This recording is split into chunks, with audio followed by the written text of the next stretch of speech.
So this exercise I have shared where you can go with the Spark session, Spark context, RDD, data frame and dataset creation, where I have given this example data, example input, employee ID, name, age, department and salary, and then setting up the Spark session. So for Spark session, you can create this Spark session. Here I have taken with the app name Spark test, then getting the Spark context. So with the latest version of Spark context we can take from this Spark session itself, right? That is not required to create separately. And then creating the RDD. So creating from the file, creating unfly data means in-memory data, and creating from data frame. With all the three ways you can create. So here Python code also I have mentioned for reading from this file, and then creating from the in-memory data, and then creating from converting data frame to RDD. Here data frame, this is the data frame and data frame dot RDD, then it is going to convert. Then this is the second part, creation of the data frame. A data frame also I have mentioned, create a data frame from a file, then from RDD and from raw data, that in-memory data. Then this is for file, this is for converting data frame from RDD, where you can say this one. Yesterday we see this, right? Create data frame RDD and 2DF, RDD 2DF. This is the variable name. And then creating data frame from in-memory data. And then here I have mentioned for this is for Scala. So if you want to practice in the Databricks, you can switch the language. And then here you see, right, yesterday, this one, we have option for Scala here. So you can choose out the language and then you can do your exercise. And then this is the Scala code for creation of dataset, where you can create dataset from RDD or you can convert from data frame, and then you can create from in-memory data. So this I have uploaded with example. Okay, and let me go through it. So yeah, that's the thing. Anything else here? If you want, you can let me know.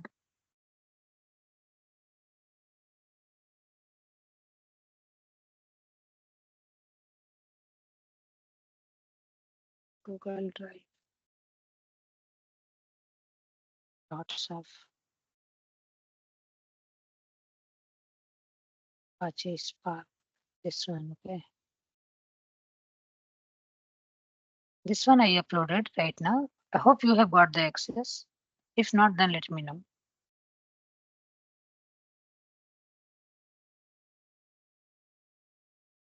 And this one you have remaining are exercise only, not any other document.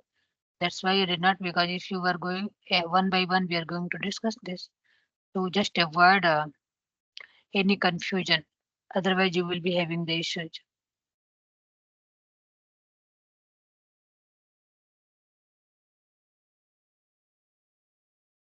Okay, I will just copy this. Okay.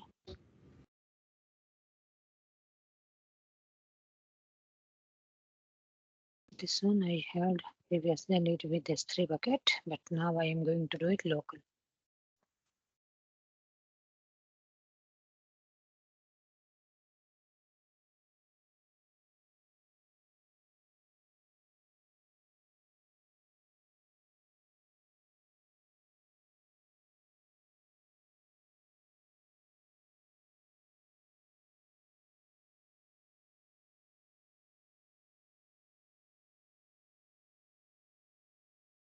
Okay, let's continue first, then we will go through that.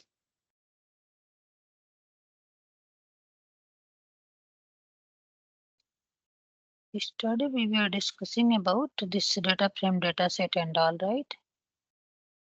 Next, what we have? Today we are issuing data sets, so you are telling that you will see. No, that we will do the exercise. Just I copied, right? That one you were talking about? Yeah. We will go through the exercise.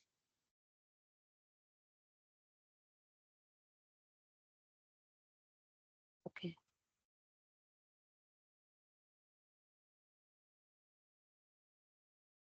And then we were discussing about this Spark Core, Spark SQL, Spark Streaming, machine learning and graphics, where these are the core API for Spark.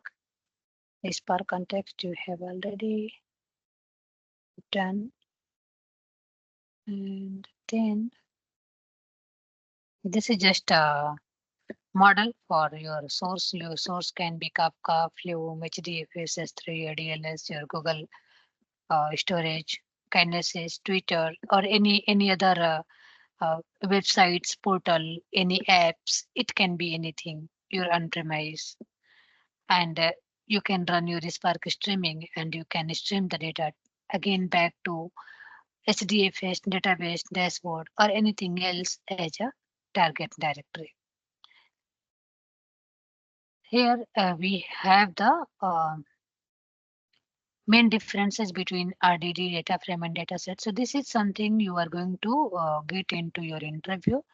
If not 100%, then almost 50+% of chances are there that these questions can come about Spark along with the Spark architecture. This understanding about RDD, data frame, and datasets. Even I have seen that the companies who are talking about DS and all, they also go with very basic questions just to understand about your level, what is your understanding level.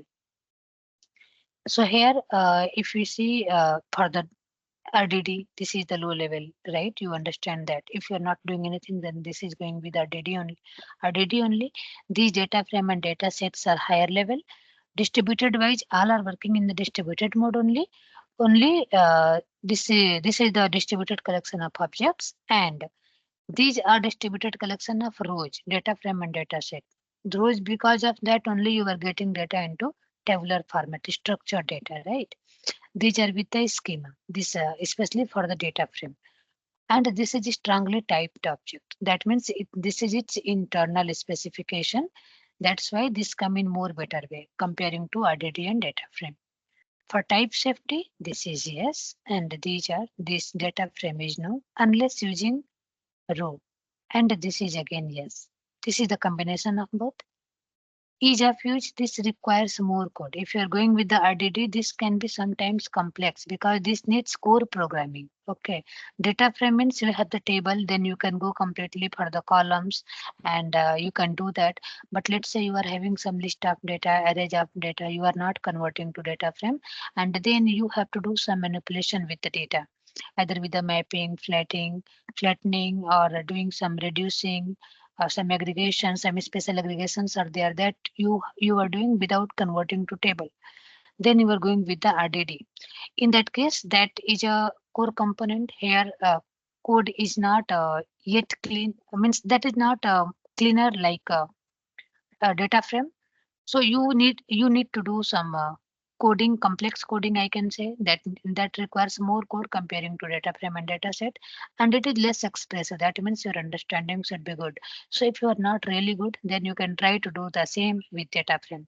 That is not like you can do with data RDD and you cannot do with data frame. Of course, you can do all the things with RDD also, and data frame also with some alternative. Always alternatives are there. So if you are not good with that, then you can choose the data frame, simply convert the data to tabular format, and then you do whatever you want to do. And then this data set is also similar to data frame only. Optimization wise, as RDD is the core and basic one, basic object, basic design, you can say from the low level design, the core object for the data. So this is having limitation. There is no inbuilt optimization. You have to provide the optimization. If you are writing any code, then you are going to take care how data distribution will be happening, how parallelization will be happening, what compression you are providing. You have to take care of all that. Otherwise, it may face a memory issue. And for this data frame and data set, it is having optimization internally. If you are not doing also, If you are providing the optimization, then that is good. If you are not providing, in that case also some optimizations are already integrated, like a catalyst and tungsten. These are the two words which you are not going to code, you are not going to do anything, but you should know about it. Okay. And in the interview also, you will be getting the question, what main thing is what optimizations you are getting in the data frame and data set, or what is catalyst and tungsten. Or if question is coming for RDD and data frame differentiation, then also you can talk about catalyst and tungsten, that is coming as optimization. But you have to, even you are not going to do any code for catalyst and tungsten, but you have to explain, okay, that what it is and how it is working internally.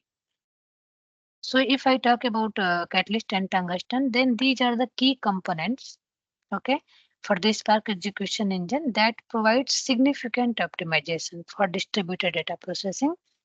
And especially for the catalyst one, this optimizer is the query optimization framework, because you are going mostly you can go with the SQL like queries and all, right, and all the functionalities are available already with the data frame and data sets. So this catalyst optimizer is mostly for the query optimization in Spark SQL. Using Spark SQL, you can go with the SQL like query. It optimizes the execution of queries, whether it is written in either SQL or in DataFrame or with the Dataset API. And what it does internally, so it creates your logical plan, which converts high-level queries to a logical plan. Then it optimizes the rule internally.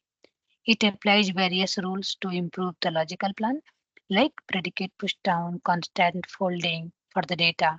Then it creates physical plan as well, which produce multiple physical plans for the optimized logical plans, which created at very first step, and then select the most efficient based upon the cost. And then it allow developers, whoever is working with the coding and all, to define custom optimizations as well. If you want to add, you can always add. Okay, so mostly for the logical plan optimization, where it is allowing you to process and filter the condition, and physical plan to choose the efficient execution strategy. This is working internally. So you are not doing anything, but internally this is doing for you, and you should have the idea. Then if we talk about the tungsten one, then tungsten execution engine focus on low level optimization to improve the performance of Spark jobs, and it complements Catalyst by enhancing in-memory computation, okay, and code generation. Then key features of the tungsten will be something like whole stage code generation. That is again internal thing only. You are not going to do anything, where dynamically it generates the Java bytecodes. Okay. For the all the operations, let's say you are doing some map, you are doing flat map, filter, reduce by key, aggregation, join, multiple things are there. And it avoids the overhead of interpreting RDD operations. Then you have memory management, where if we talk about the tungsten, then it use off-heap memory to reduce the garbage collection overhead. And it stores data in the columnar format for the efficient access and processing. If you have knowledge about columnar database, then you may understand how it stores the data and how it provides optimization if you are comparing to row columnar. And it improves CPU utilization as well, where it leverages modern CPU architecture like a vectorized processing and so like that, this catalyst and tungsten both supports in the optimization, where as a single line, if you have to say, you can say catalyst handles logical and query level optimization.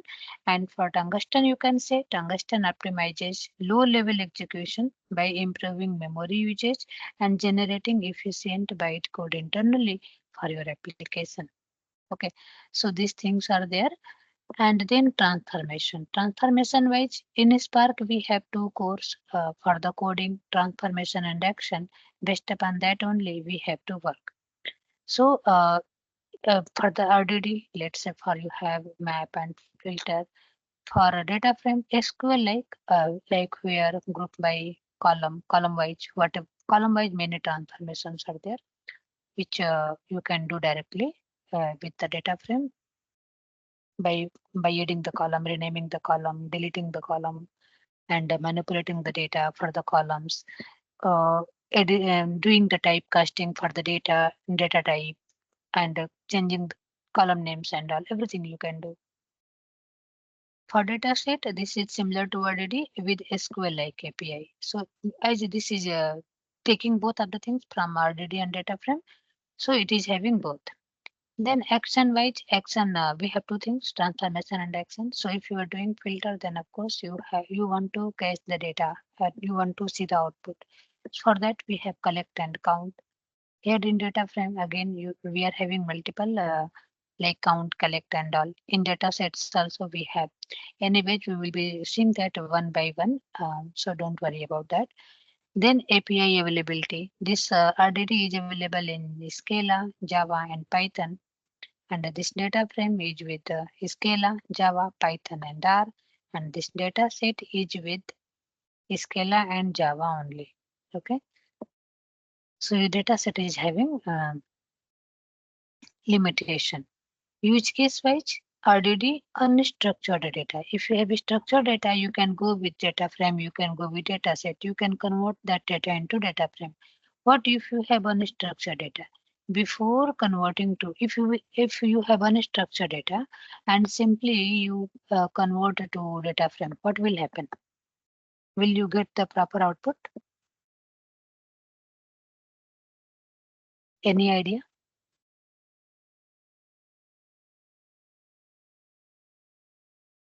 You will be getting the output, but that will not be as per expectation. That means you have to do something additional on top of the data before converting to desired format, okay, tabular format. So in that case, you may choose RDD. So unstructured data, low level processing and all. In that case, you can go for the RDD. For data frame, if you have a structured data, if you have ETL kind of requirement, data analysis, machine learning and all, you can go for the data frame. And for data set, this is similar to your RDD and data frame, mostly similar to data frame, where this is type safe structured data processing for the ETL, for the data analysis, machine learning, visualization, multiple tools are there. Then serialization. Serialization and deserialization. Do you have understanding about that? Anyone? So basically, it's a concept where basically we're streaming data through network, na, and stream basically serializing, breaking the data into binary and sending something like that. Correct. So if you have any data, if your data is traveling throughout the network from source to target, it is not traveling in the original format. That object is getting converted from your original one to some different, which is compressed, which is optimized, which is good to travel. And then again, when you are trying to read the output, means final data, then again you can deserialize the data. For a very simple example, you can understand. Let's say you are going to office for some celebration. You are buying some 100 balloons. You have to take out. How you will take it? How you will take that to office? Sorry, which one? Let's say, for example, you are going to office and there is some celebration and you are planning to take some 100 balloons. In which format, in which forms of balloons you will be taking it? Without feeling air. Right, because if you fill the air, then you will be the point of kind of means everyone will be started looking at you. Okay, what is this? So you will be just taking the packet, you will be going to office, and then you people will start decoration and all by filling the air, right? That means when you travel that, then it was in the different format. That object was in different format, and then you are filling the air. Then it's that object format got changed. Again, if you want to take it back, again you can remove the air from the balloon, and that will be in its original or different format. Again, you can do the travel. Same is for networking also. Let's say if balloon was in its with the air, then it was not really easy for traveling. It needs more space. It needs more if even effort as well. Multiple things required like that. If data you have, let's say 1 GB of the data, and you are working with the data, if you are not optimizing that, if you are not applying any of the compression, if you are not doing the serialization and deserialization, then it is moving into its own it in its original format. It will be taking lots of memory, lots of processing time, lots of data, lots of network transition, multiple things will be there. So that is not in the optimized way. If you can take care, then it can be more efficient, more better for the processing time and all. So you have some by default also, and even you can do from your own site as well. Okay, so if you look at here for the serialization, this uses Java serialization or Creo. Creo is the serialization available with the Spark. If you want, you can enable this. You can use it. This uses optimized internal serialization, and dataset also used optimized internal serialization. Okay.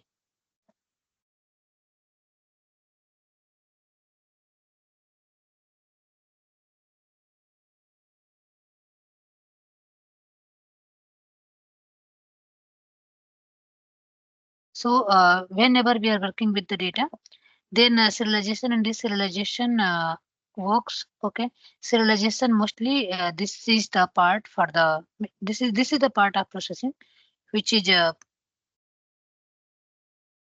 converting an object into a byte stream. So let's say you are having any of the data internally, this is going to convert your data into the byte stream, and because of that, it will be transmitted across the network between the Spark nodes. Network means Spark nodes. You are having multi-node cluster, then data needs to move or travel from one node to another node, or they need to communicate with each other in case of shuffling, data shuffling, joins, and all, and sorted in memory or disk if you are applying the serialization.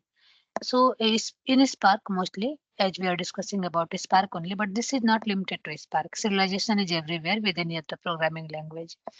Serialization is really very much essential for transferring the data between the network, means over the network between the worker nodes, and it will be saving the intermediate results. And if we talk about the deserialization, then deserialization is the reverse process of serialization. If you did the serialization, then finally, while reading the output, final output, you need to again reverse. Then only you can get it into the original format.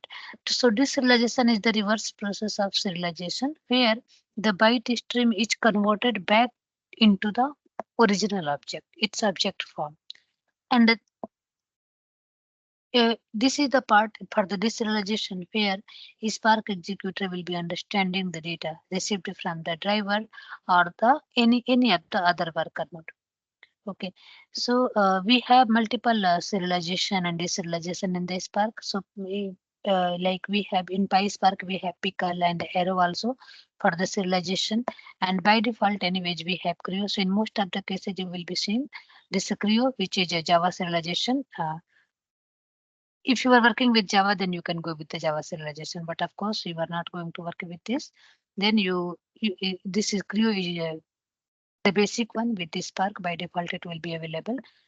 You can go ahead with this, or if you want, you can choose some other as well if you are flexible with that. Then schema wise, then RDD, there is no schema. This is not enforced. So even if you have, if your data contains a schema, also if you are converting to RDD, if you are working in the RDD form, that will be treated as data, as a row, means as a record, not row. But this is not going to work with a schema. This is not having any understanding about the schema. And this data frame and data set is having a schema enforced, where this will be working with the named column. You are having the row, you are having the columns are having the name, and then you can simply work like how you work with the SQL formats. Okay. In the same document, I have mentioned here transformations and actions. Okay. Here, this is just an example for few, but we will be going with multiple transformations. So transformation are the operations on the RDD or data frame or data set that produce a new RDD or data frame or data set, because these are immutable. So in case of immutable, we cannot modify the same. It is going to return a new one on top of previous one, oldest one. And these operations are lazy. I believe that you people are understanding about lazy evaluation. That means at the same time, this is not going to work with the data, actual work. This is just taking the references. This will keep the reference, and when you will be calling the action, then only that will trigger, that will be executed. Until unless that will be simply, you can say simple setting, not doing anything. Like you are having 1 TB of file is having 1 terabyte size, and your memory capacity for the laptop is 10 GB only. In that case, because of the lazy evaluation, that is okay to read the file. That means if you are giving the syntax of read the file from this location, this will be taking up. But this will fail. When this will fail? When you are trying to read the actual, you are trying to get the data from that file. That time it will be trying to read that 1 TB of file, and it will find that okay, size is too much, I can't read it, and it is going to fail. So initially this is lazy evaluation, but that was a negative case. If you talk about positive case in the sense you have the memory availability. Let's say you are having there is no issue with the memory and all. You are doing some 10 transformations, 10 level of transformation. In one transformation you did filter, next one you are doing sorting, next one you are doing joining and all. So lots of transformation are there, but immediately this is not doing anything with the data. It will be just keeping the reference, and whenever you will be calling the action, then it will start execution from step 1 to step 2 to step 3, 4, 5, 6 till the end. Okay, like that it will be working. And because of that, this is really very sufficient for the memory usage and all, because unnecessarily this is not calling the data, this is not occupying the memory and all. Okay, so lazy means they are not going to execute immediately, and they are recorded as a lineage of transformations, and the Spark will execute when an action is triggered only. Like you have map, filter, flat map, group by key, reduced by key, and all. Then you have action. In the action, actions are operations that triggers the execution of the transformation that have been previously specified. Okay. We see the transformation, and on top of transformation we are going to do the action. Like you did the transformation join. Okay, you have data frame 1, data frame 2, let's do the join. After join, what's next? Maybe after join you want to write that file to your destination, your target location. In that case, you are going to like data frame dot, you are going to save, you are going to write.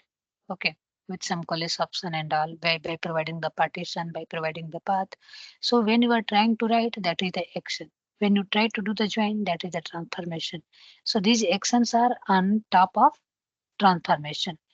Action perform computation on the data set and either return a value to the driver program or write the data to an external storage system if you want to save the data as output. And for the action wise, just as example, you have like collect, which returns all the elements. You have count, where you can take the count. Reduce, where it will be aggregating the elements. Take, for taking some samples. Save as text file, if you want to save your output data as a text file. Okay, where you have low-level operations for the RDD, high-level abstraction for the data frame and dataset. Anyway, dataset does not support the dataset API, as this Python doesn't support the dataset API. But in most of the cases, data frame should be sufficient. Okay, they have may enable in a way that whatever you can do with the data frame and what optimization level you are getting, that all the things you will be getting in the data frame only. Okay, we will as of now we will not talk about this is Spark stage. We will take it later. Otherwise, again it will confuse. Any question here before moving ahead?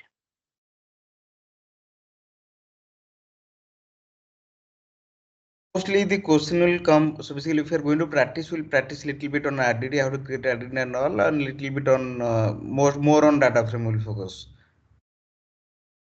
You are asking or you are telling? I'm asking. So these two are needed. So in real projects, suppose in how the real project. So basically, you will get some file, you will read it in the Databricks.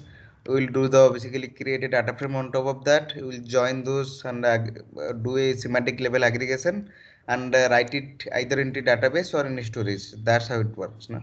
Correct. You will be having some requirement, right? And based upon the business need, based upon the requirement, you are going to do something. Okay, okay. And that is in the form of transformation only. So sometimes a very simple question I have seen, even if I took the interview, I also ask the question and I do not go to the deep level anytime. If I am the interviewer, then I go with very basic level because I only want to understand if you have understanding or not. Because I believe that if anyone is having understanding, then you can do it. If you Yes. do not have understanding it and you are a good programmer, in that case also you can't do it. Understanding is required. Okay. Because lots of resources are available nowadays. We had Stack Overflow previously. We were writing the questions and we were getting the answer supports from multiple people. It was helping a lot to all the developers, I will say. Everyone was there. Then nowadays, now lots of OpenAI apps are there. You are using that. You are even you can get the but anyway that codes are not optimized. I have seen if you want to do in a better way, you have to work on your own. You can take the help, but you have to work. But the thing is, if you have the understanding, even you can take the help from any other resources also, and you can do the work, right? But if you do not have understanding, then even everything is available to you, you can't do. So in my case, let's say I am taking the interview, I can simply ask, okay, you are working with some 3 years, 4 years, 5 years into Spark. What all transformations you have used till now? I have seen that most of the people get stuck with 2, 3 transformation. They talk about, okay, I have did the join, I did some filters and all. But in 3 years, 5 years of experience, only 2, 3 transformations should not be in the picture, right? You can have some different scenarios where you can have at least you can talk about some 10 minimum, some 10 transformation with variety of tasks. How you can do that? Always you need filter only. This is not the right thing. Sometimes you can have some aggregation also. Sometimes you can have some merging also. You can have some union also, right? Multiple things can be there. So people are good, Yes. but sometimes they get stuck with okay because they either they have not practiced well or maybe they did not get a good work in their current project. Anything can be there. We can't say that that person is not good, but maybe opportunity is not coming to you. If opportunity is not coming to you, in that case also you can't do. And for the recent experience, I can tell one girl come for the interview and she said that she is having around 8 years of experience. So 8 years of experience into data engineering, what I can assume? I can assume that she should be at least basic to average level in the SQL and basic to average level in the Spark side with the batch and streaming both. If not streaming, then of course in the batch side, right? She said that Yes. Yes. she is good with that. She is having experience in database, ETL and all, mostly for the ETL side. I said, okay, that is not a issue. Then we started with the discussion. I started with SQL. I simply asked if you know SQL. She said yes. She is doing SQL for last 5 years. Question was very simple. Take a data, input data. This is the employee data. This is the department data. Some 2, 3 records, and perform all the join. Even I am not asking the output. What will be the output of inner join? What will be the output of outer join? I don't need that. You simply join the data and run it. Either run it or write it. That's okay. Like data frame 1 dot join data frame 2. in SQL we do, right? Join, left join, Yeah, right join join. should be pretty clear if you are telling SQL. Yeah. Correct. Only write the syntax for the joins. Then that girl said that she has did SQL few years back and now she is not reminding. What is this? Is it expected? These are No. very basic things, right? So the thing is, if we are not clear with the basic, then we can't do anything. We should be very much clear with the basics. I never say that go with the standard one, because when you will clear your basic, then standard things will come automatically to you. You have not to worry about that. Let's say right now, if you are good to understand the transformation level, action level, how it is working in the lazy mode and all, then you do the exercise with 1, 2, 3, 4, 10 transformations. Then when you will be starting with the complex one next, automatically 50% you will be getting from the previous exercise, even more than 50%, right? And that will be means day by day you will be feeling that okay, now this is good. Initially it will be complex, but later on it will be good for you because you are continuing with the exercises, practices and all. And if your basic is not clear, then I say that if you are very good in data structure, doesn't matter. If you are too good in data structure, you can do all the linked list, array list, and all whatever, and you do not know what is left join, what is right join, then what is the use? No use. So even both are having different concept, but we should be very much clear with the basics and all. Okay, let's continue. And I will remove this part from the recording. People will think about, okay, I'm talking about interviews. Yes, sorry, sorry. Okay. To be Maybe honest, that. actually, this is necessary. So, real world training is different. So, everything should be there. Uh, what you said an example is a very good example because many interviews that I gave, nobody express critical queries or anything. They just ask basics 100. I never Yeah. ask. See, the thing is, that's what I trying to say. If I am the interviewer, I never ask any critical question because I understand that if you understand anything, then you can do that. Do you see, doing coding is not a critical part. Very simple. Again, this depends upon the interviewer. Everyone is not thinking like me. But I think that your basics should be clear. If you are good with the basics, then you are good with everything. And I always ask very basic questions. Very simple, simple. And sometimes people will be getting stuck into that only. Not sometimes, most of the times. Okay. So let's start with this exercise. In the exercise, what I am going to show you, I have two files. Okay. Let me create two files. One file is kind of this file is having header, right? ID, name, and location. So let me copy, rename this test file with header,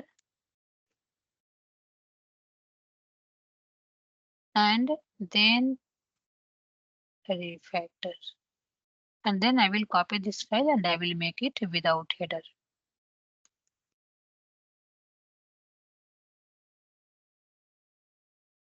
Without header. Now I have two files. This is the header file and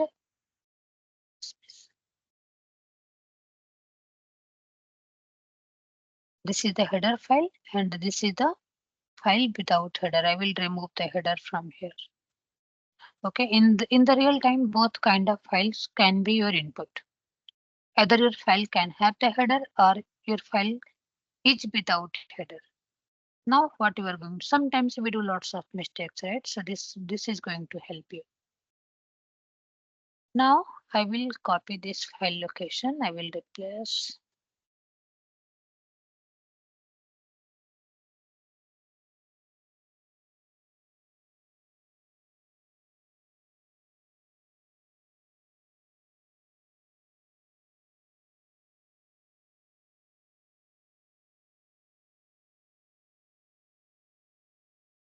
Okay. CSV file with header.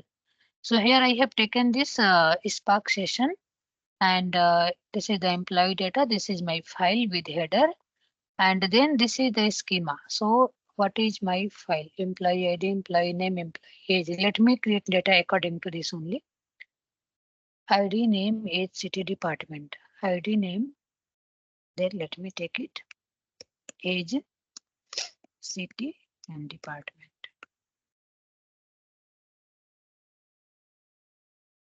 Department. And name, let's say 30. And Delhi. And let's say IT.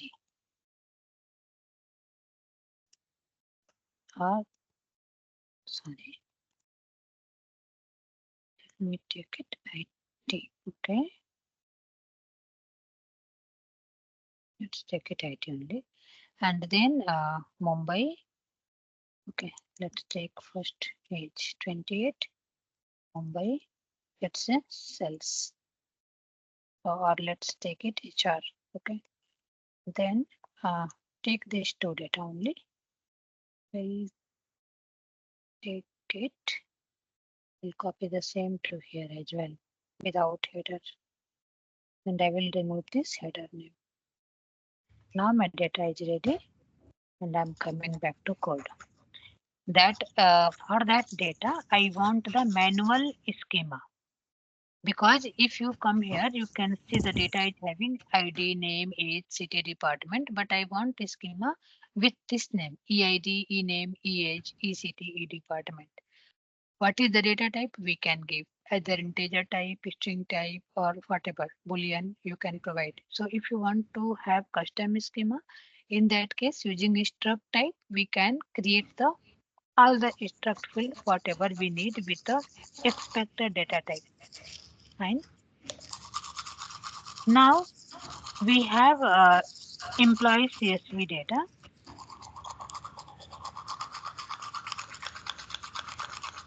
Someone It is you is can brushing. mute.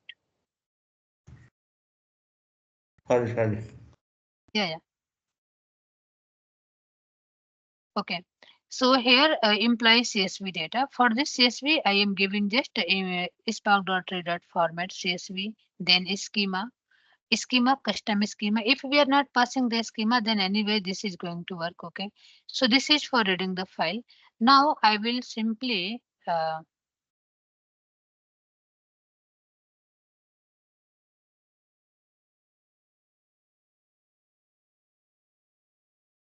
let me comment out this all this first, and I will make this easy as of now. I will comment out all these things. We'll see it later. Let me go here. This is my file path. Now I want to read this file. In that case, I will be copying this piece of code.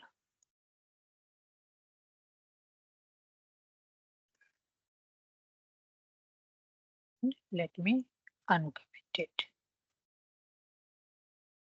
Schema I do not need. Later we will create the custom schema. Okay. And this is the CSV, then header true. And let me first remove these parts also. .csv and do employee csv dot show. What will be there for the output? Let's run this.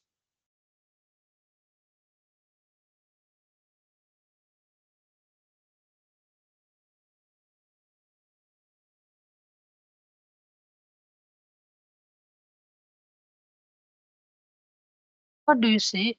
This file had header, right? Header was like what was it? Was ID, name, age, city, department. By default, what it is taking? 0, C0, C1, C2, C3, C4. Column 0, column 1, 2, 3, 4. And this is the data. Now, is your data frame is correct? No. Because this should not have been this is not the row. Data. Right now, Yeah. this is getting counted as row data, right? It is a record now, but this is the header, not the row. And again, if you do employee dot print schema, let's quickly take it, have a look on this.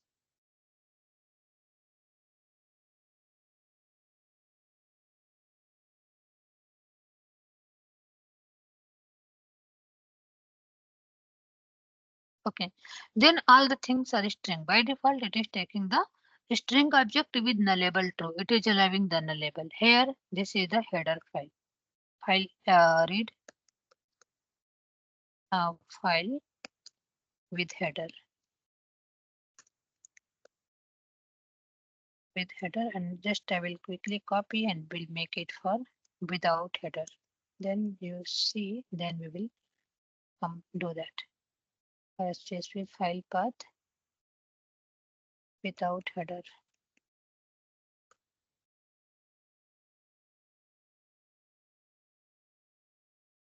Without header, and here it is without. Again, let's run this.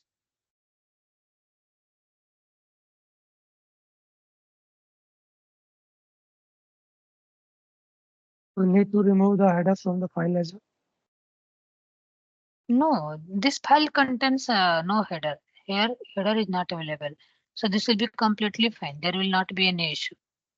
We have to Okay, fetch. if you look at the output, this is the very first one, which is having ID name age. This is coming as record, right?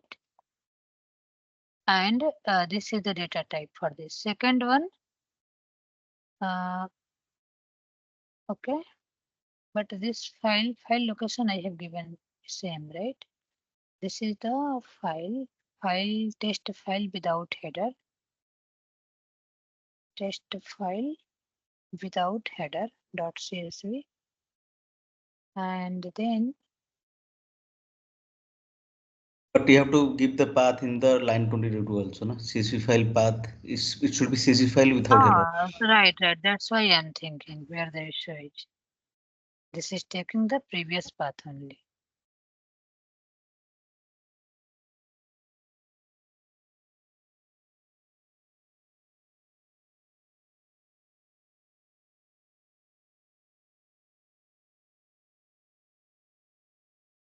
Okay, so now if we see, this is not having the record. So if we are doing if we are reading like this also, and if data is not having the header, then almost we are good. We can only take care for the schema column name, but data wise there is no issue because file is okay. File is having no header, so no issue. If file is having header, then we have the issue.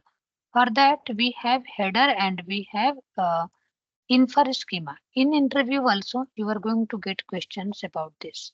Okay, how you can handle with header and how you can handle with InferSchema, and what is difference between both. Anyone knows about the difference? What about which it is? I feel that you have some idea.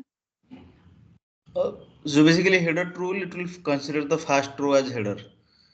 And I think I have not used it, I've just seen it. And Okay, no. also you can provide custom schema from your end also. Right. So we will see the custom schema later. First, I am giving this. Sorry to Huh, interrupt. yes, Infer schema, what is the meaning of that? Infer mean it should consider schema. we will go next. Yes, sir. Okay, so first I am giving here header. Okay, and if I enable the same header in this data frame also, there is no impact, right? Because this is not having any schema, so this is not going to work. But anyway, we are going to run this with the header also and without header also.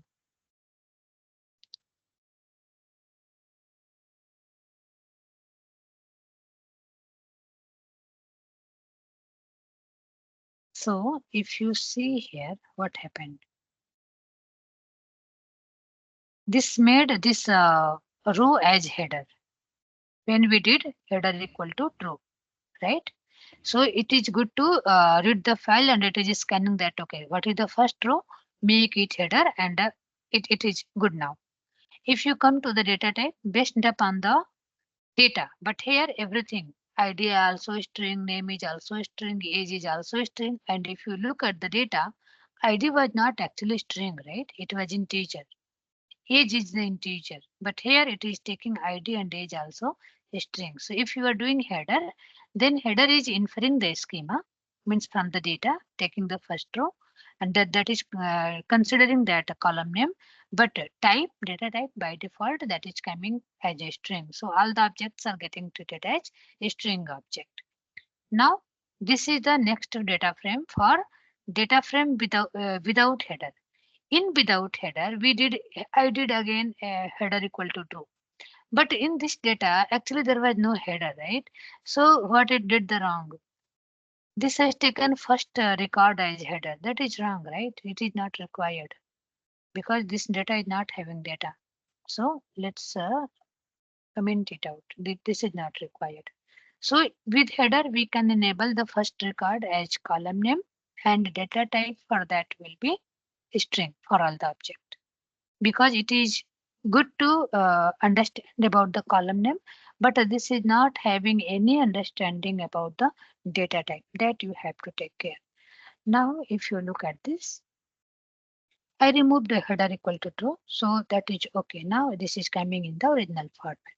And for this, now this is okay because in the previous one, I have still kept this header equal to true. Now let's go for the InferSchema.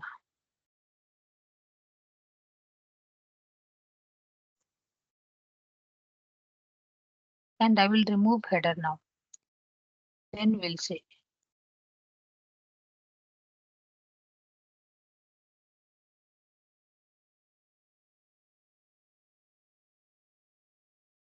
Okay. And let me copy this InferSchema and we'll go to next data frame. We will keep this here.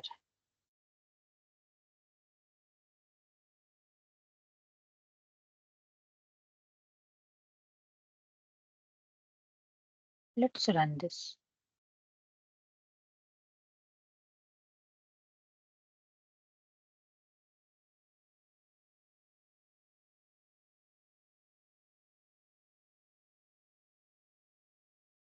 Okay, what did you see now?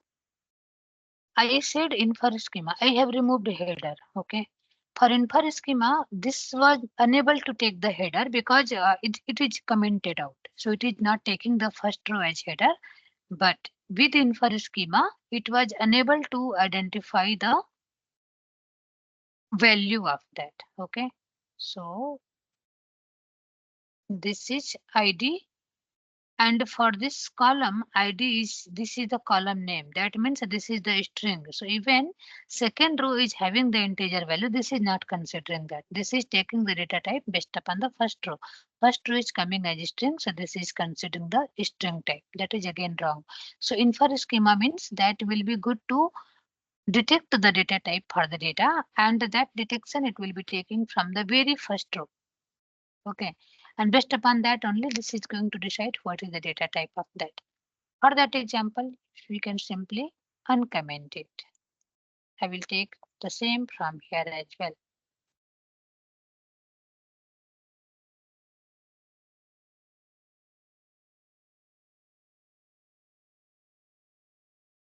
Header equal to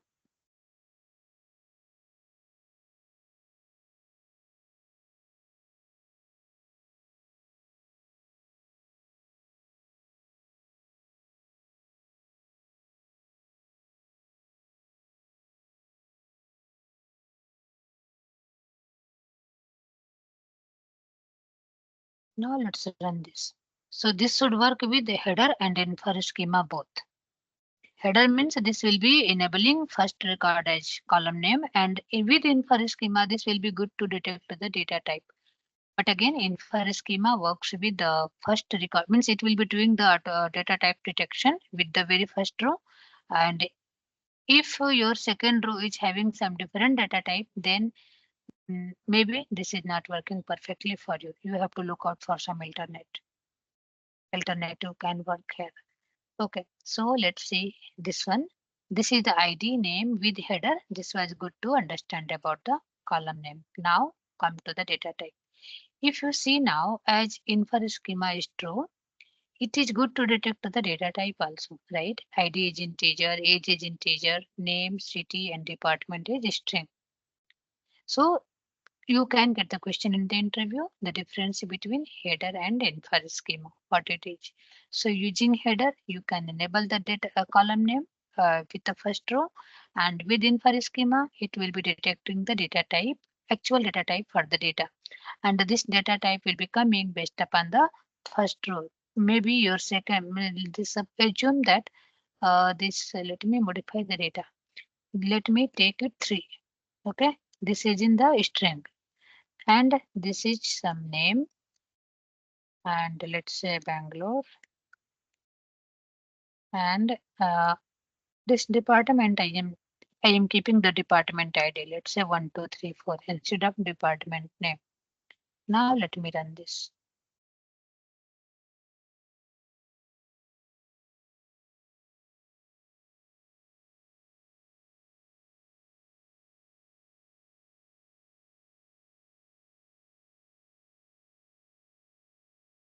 Okay, so if you see now, this is the department 3. This is a string, right? Okay, all the things it has taken as a string only. It took that one randomly. This is coming as null, and again this is coming with this one. Okay, uh, this is okay. This is anyway. This is the wrong one. So in the case is, if you have some different kind of data, in that case maybe InferSchema will not work for you. And if you are going for row by row, in the iteration mode, then that will be really very much costly, because if you have millions and trillions of rows, even 1,000 of rows, 1,000 time you can't iterate, right? That detector for this one, for then for this one, then for this one. But again, you can have some validation for the data that validate if for the any other row, if this is wrong, then either filter the data or remove or do the modification, whatever. That is up to you, up to your logic, whatever you want to do. Because if this is coming with the 3, now this is going with the string, but actually this is not the string one, and randomly it is picking the record. So if it could have picked the first one, then it could have come as integer, but it is taking as string. Again, I will run one more time just to see if randomly this is picking the same last line only again. I think most probably if there is different data types, by default it will take string maybe. uh, So if you have different mixed data type, wrong data type, so by default I think it will take string. Let me do this one. Okay, I will take it true. Yeah. Let's keep different one. And then let's say IT. Now run this.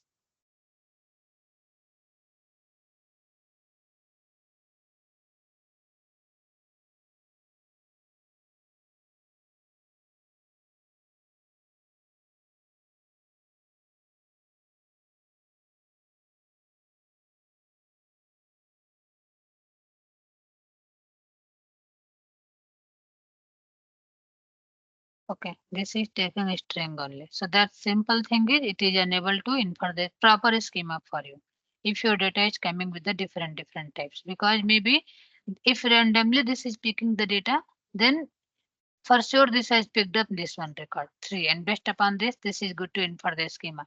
If it could have picked this one, then this will be something else. Let me for one more 3. This is 5th row, and again it, let's say Chennai and finance. Now let me run this.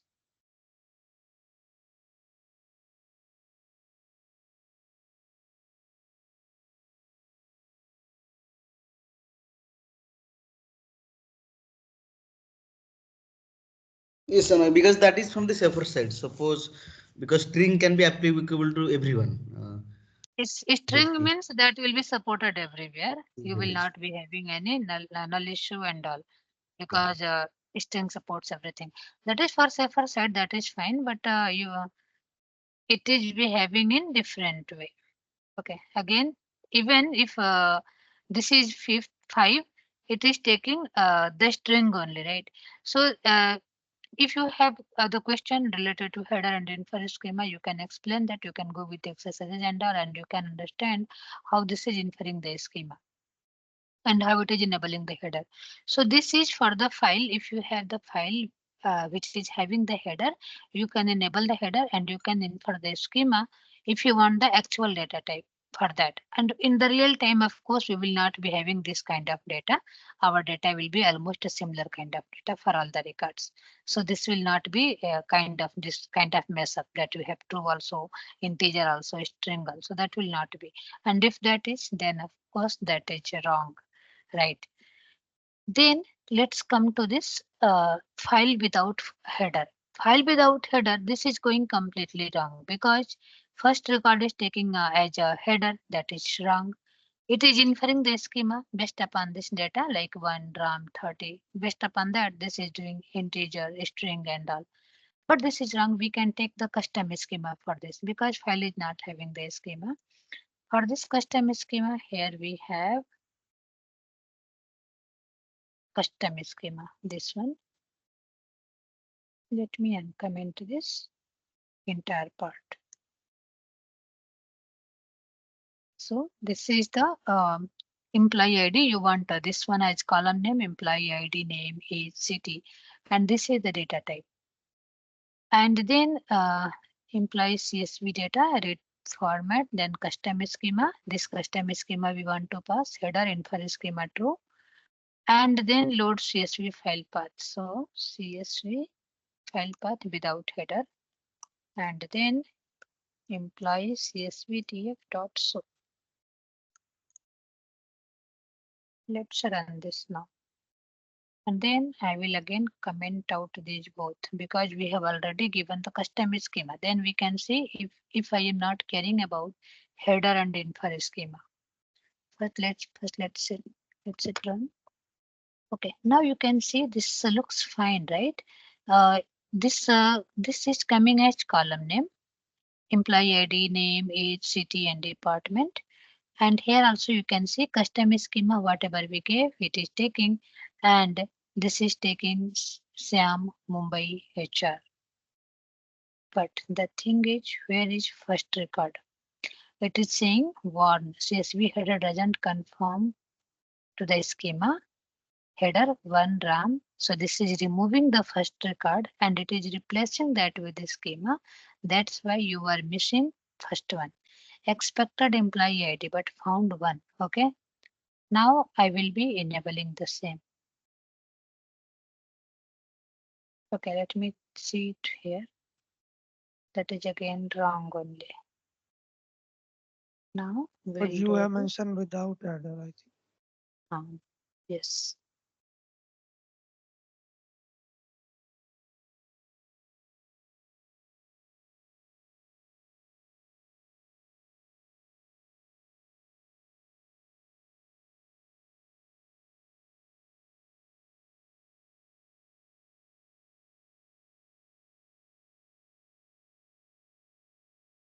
Something is happening wrong here.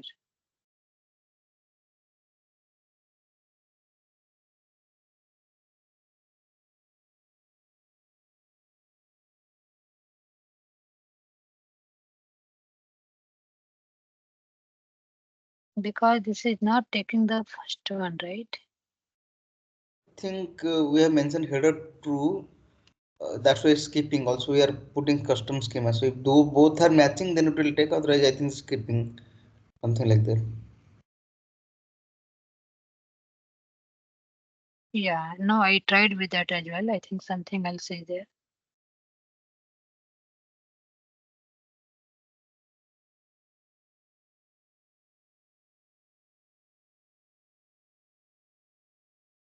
Like here, header is not required. Even infer schema is also not required because we are already giving the data type, right? Yes. So this is not required actually. And what we are giving the Spark session already we have. Then column name we are giving. Then schema is equal to custom schema and header equal to, okay, let me, okay, now this is fine. Okay, InferSchema, and let me remove this part also.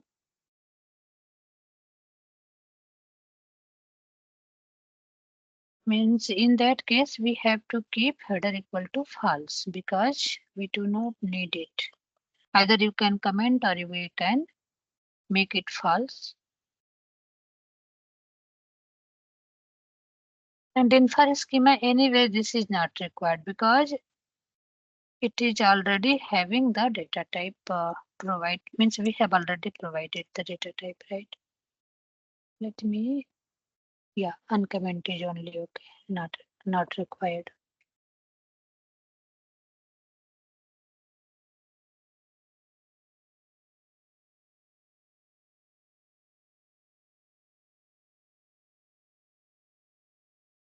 Okay, so this is taking integer. Even we have commented out this InferSchema because this is even header I made false. Either we can uncomment or comment and or we can make it false because we are already giving the data column name, so header is not required.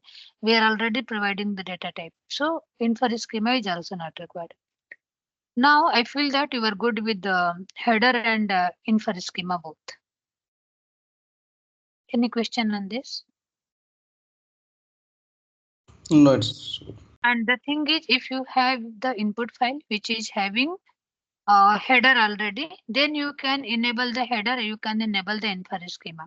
And if your file is not having the header column name, in that case, you have to create the custom schema and you can apply that custom schema. And with that custom schema, header and InferSchema both is not required because you are providing the data type also, you are providing nullability, whatever is required. So that is not required. And in real time, this is the genuine question. If you have, let's say you are getting the header file, uh, file with header, and you are not caring about that. You are not making header equal to true, and you are doing that on top of actual data. Okay, let me do this with actual data only. Here, I will be providing CSV file path, not without header. This is with header, right? With header, we are going to provide the custom schema. Then let me run it. Just see how it is working. Either this is taking this one as header or the actual header as header, or this is taking both, or this is skipping anything else. All good or not. Okay, what you see here, uh, this is taking wrong because even we provided a column name. So this is taking column name perfectly, whatever we gave. If you see the data type also this is good because InferSchema is not required. We have provided the data type, but data is wrong because this is taking this first row as a data only, right? Which is the header actually. This is not the data. And the null is taking because of the data type. This is taking as integer, and here we have provided some string, some boolean, true false value. Because of that, this is taking null. Now let's make it header true. Then let's see this. Make it true. So if you have file with header with column name, then also we can provide the custom schema. But along with the custom schema, you have to make sure that your actual header is being replaced with this custom schema, and not that you get custom schema also and you get actual data also, actual column name also as a schema. Now this is fine. Once you do the header true, then your column name gone from this actual data because that was considered for the header. And as you are providing the custom schema, then your file header is replaced now with the custom schema. So all good now. This null you can take care. This is because of data type. Data type is not matching of the data. So you are getting null. So you can handle it in your program. You can see how you are going to take care of it. Okay, so this is a very genuine question for the interview. You may get this in your discussion. Fine. And the trick is, let's say someone asks you in the interview how to read the file. People is asking only how to read the file, but while you are writing this syntax, let's say I am asking you the question and you are simply writing this syntax. Let's say df equal to spark.read.csv,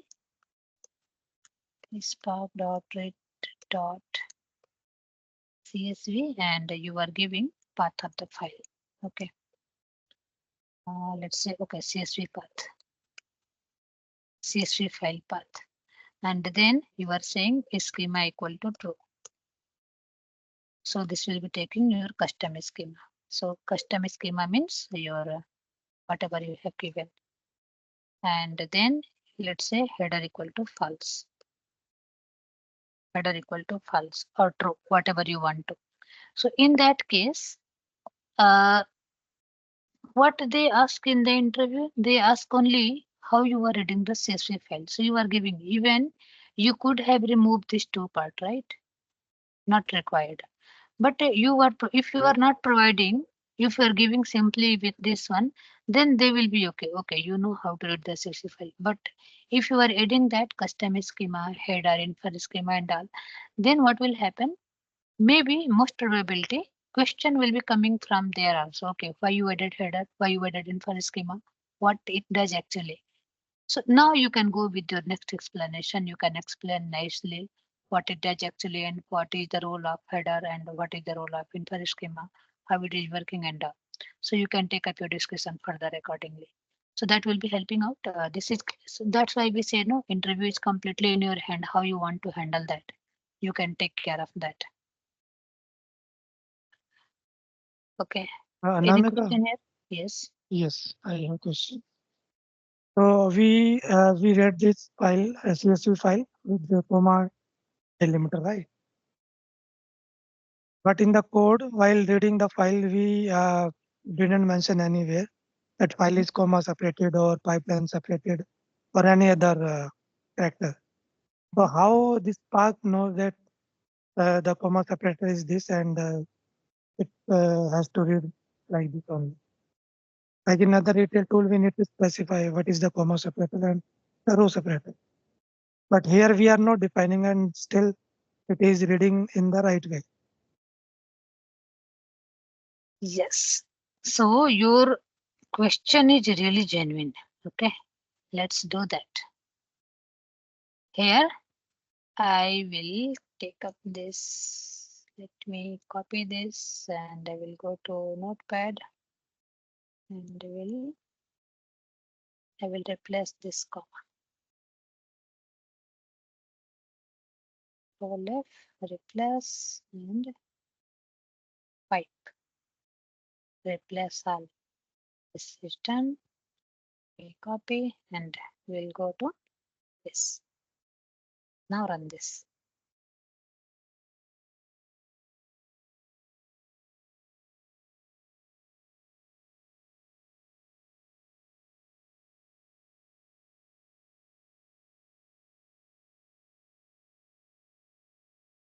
This is a very good question. No one asked me till now.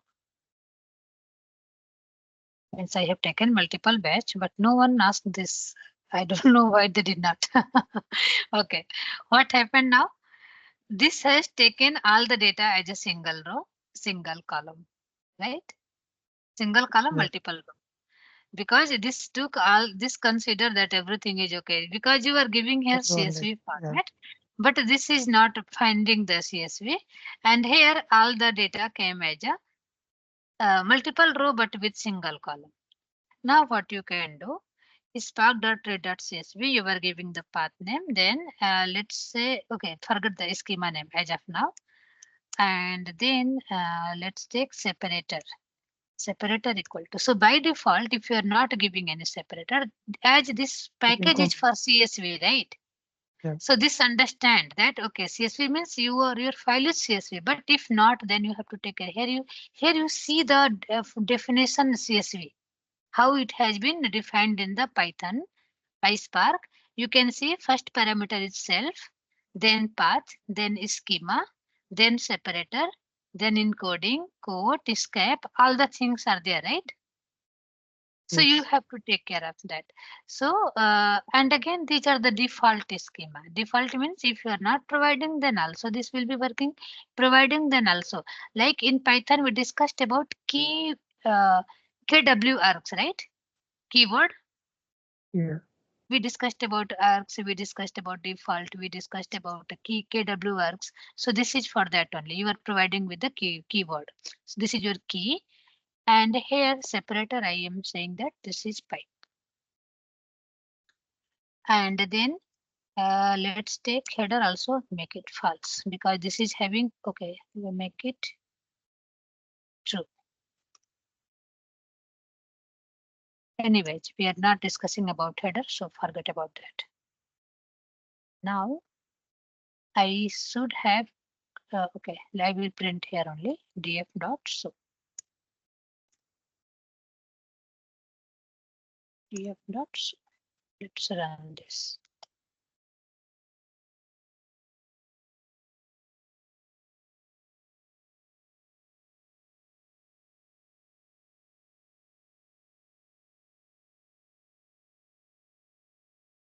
Now it is good, right? It is good to understand with this separator. If you Yeah. make it Yes. header true, then also this will be okay. Header equal to true. Then the column name also will be coming in the proper format because you are giving. So it will be taking up. So we can provide the separator, whatever you have. By default, for the CSV, this is understanding that this is comma separator, then it is fine. In text file, if anything else, any other separator, then you have to take care. And here, if you come .csv, you have Parquet, you have JSON, JDBC, JSON, you have for text, you have uh, table, then Parquet, then okay. So these all are available with you. You can take any.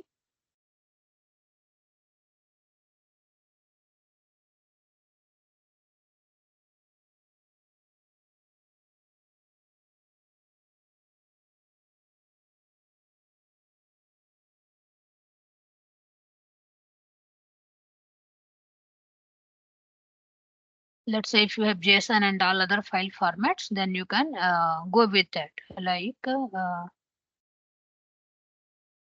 let's say you are having a JSON file, a new file, and test.json, test.json.json. And let's make a JSON. I'm saying ID and 1. And then name, I'm saying anything. Let's save it. And this is test.json. I will keep this file path.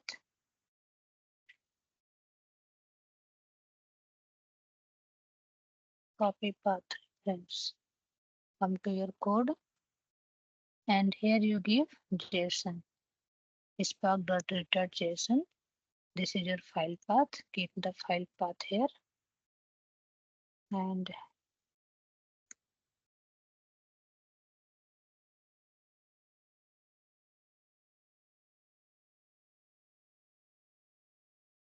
then now this separator is not required, right?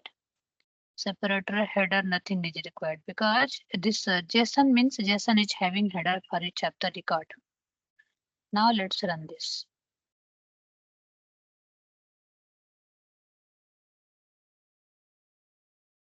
Now in JSON also you can have two types of JSON. One is single line JSON, one is multi-line JSON. So that also you have to take care. I gave JSON. For JSON, I have not given header on InferSchema anything, but this will be taken care because this is already taking, okay, this is the column name and this is the data type. And anyways, InferSchema will not be taken care for that. If we do print schema, df dot print schema, then that will be coming by default with the string only.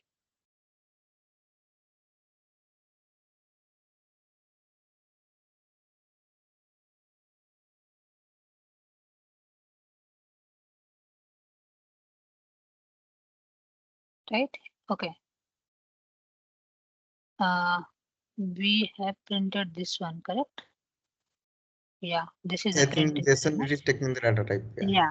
So JSON is this JSON is carrying. So we are not do not need to worry about anything that is for CSV and all. We have to take care for the header and schema. This is because JSON means if you have one more row, then one more row means again for each of the row we are providing separately. Correct. So let's say here I am giving make it list of JSON. Okay. List of JSON and here let me make it string. One is string now.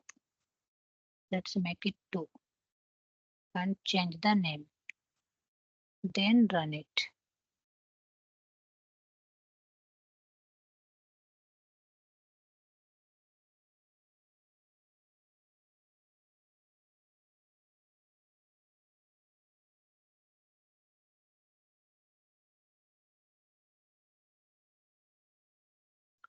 So here now this is taking string and this is taking as a name is also string.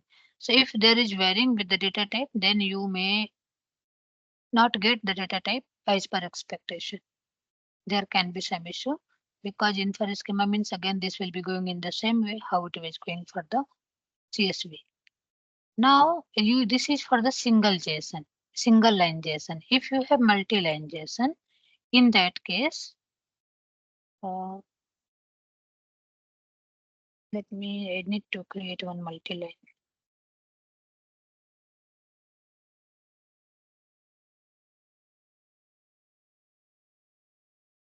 So if I go to the same JSON, I can create this one, then this is one. Let me remove this. And I'm saying this is one JSON. This is another. Think comma is required. But this is failing.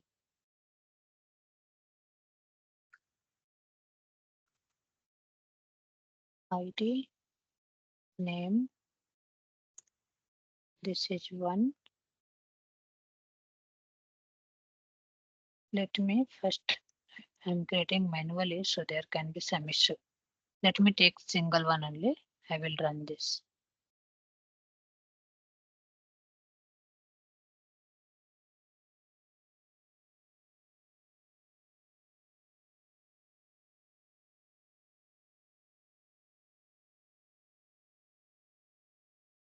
What is this? Corrupt record.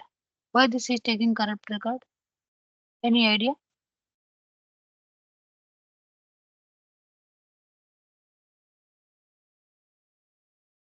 This is taking this corrupt record. Why corrupt record? Can you please show the data once? No, I have given data df dot so, but this is taking this data type is coming as corrupt record, and it is saying this about this data. This this exception captured analysis exception. Since 2.3 queries from raw JSON or CSV files are disallowed when the reference column name only include the internal corrupt record column. Name corrupt column by record. Okay, now I can try with let's say multi-line equal to true.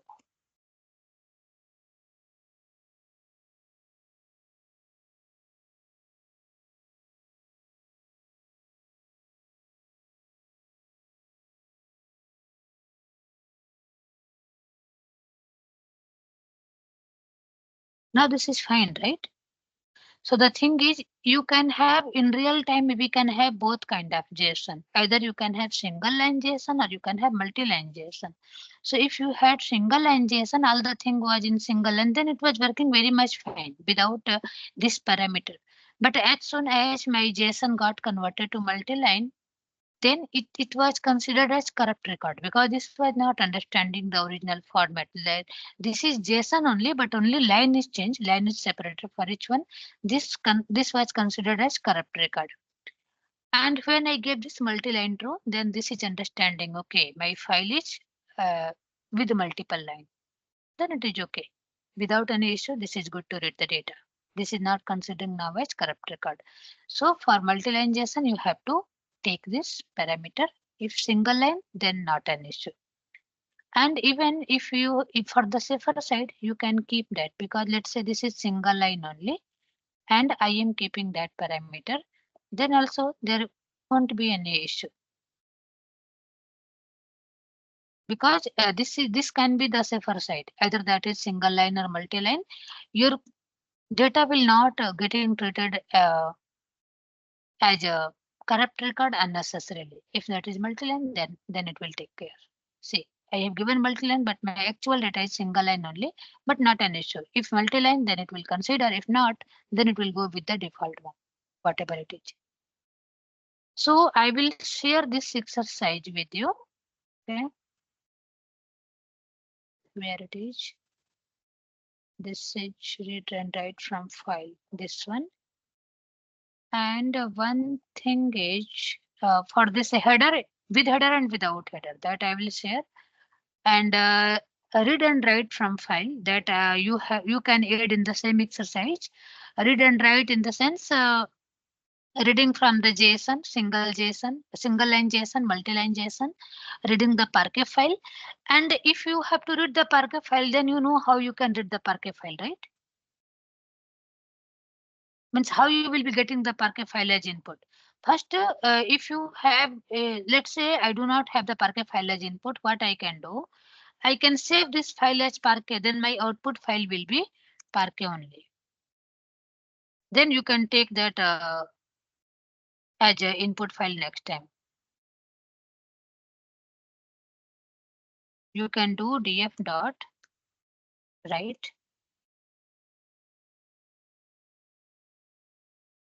df dot write and then dot Parquet and Parquet path. So let me take this path only. Input data.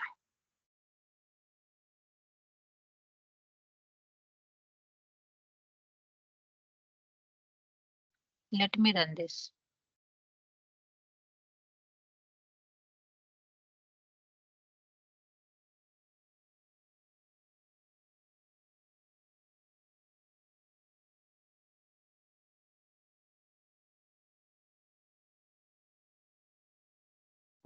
Path already exists. Okay. Let me create one output folder.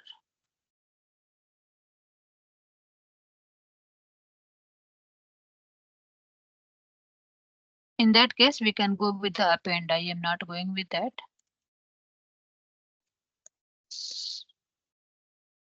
Append means this will appending in the same. It will not be filling for that it is already exist.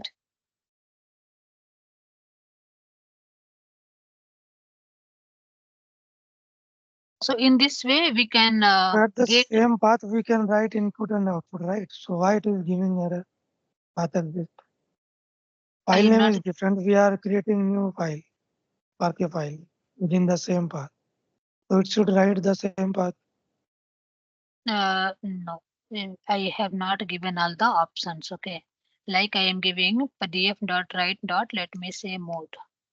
Inside mode, I can say append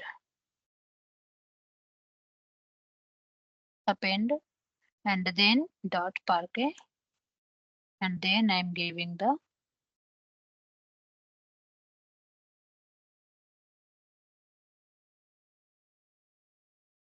this is the Parquet one.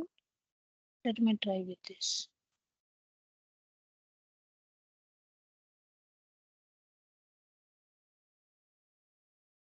I see that there is some output. Let me clean all this.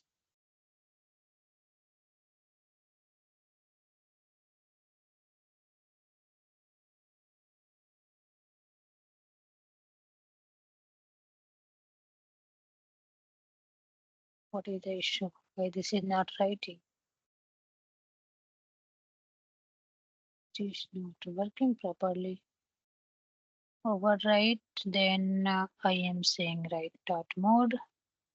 Let me do overwrite. It is having some other issue.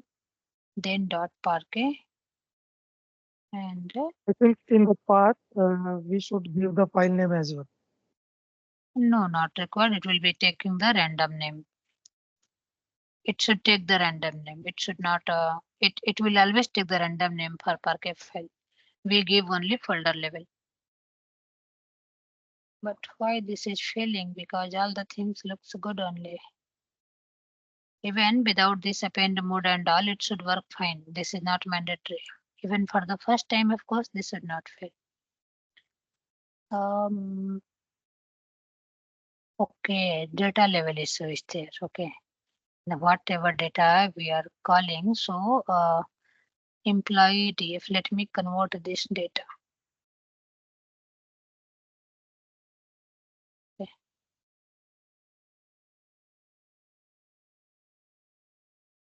Whatever data we have, that is not fitable to that format.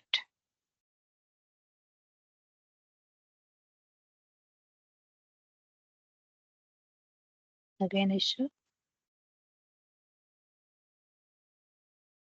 Target ID dot name, something is there.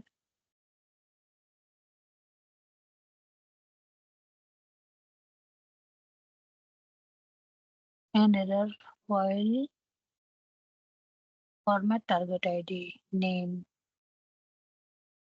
What is inside name? Employees CSV. We had one path without header, right?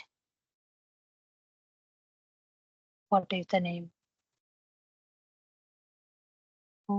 This one. Let me give this data frame name the same.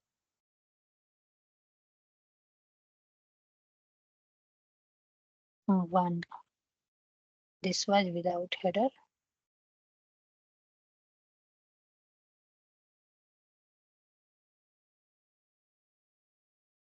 One.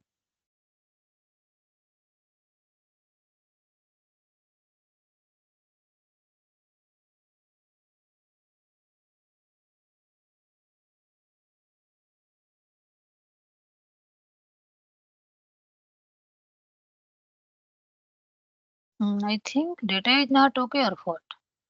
Because here I got the issue that we have created with the pipe separator. And here we have JSON, but it should not fail. Because let me comment out all the things. The code has been messed up altogether. This is uh, the header data.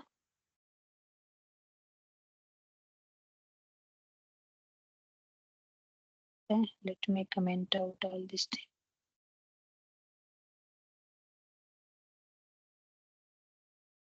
Okay, I think I have here I have given already, right? Dot parquet.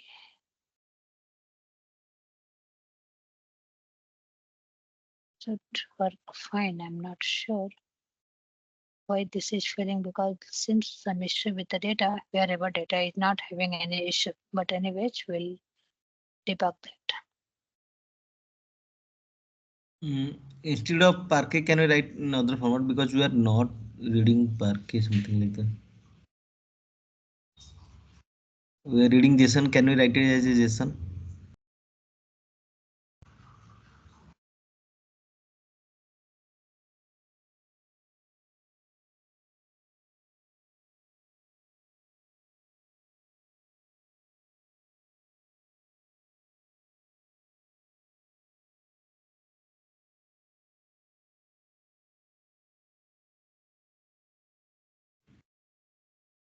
Hello, it's not audible. Yes, you are audible.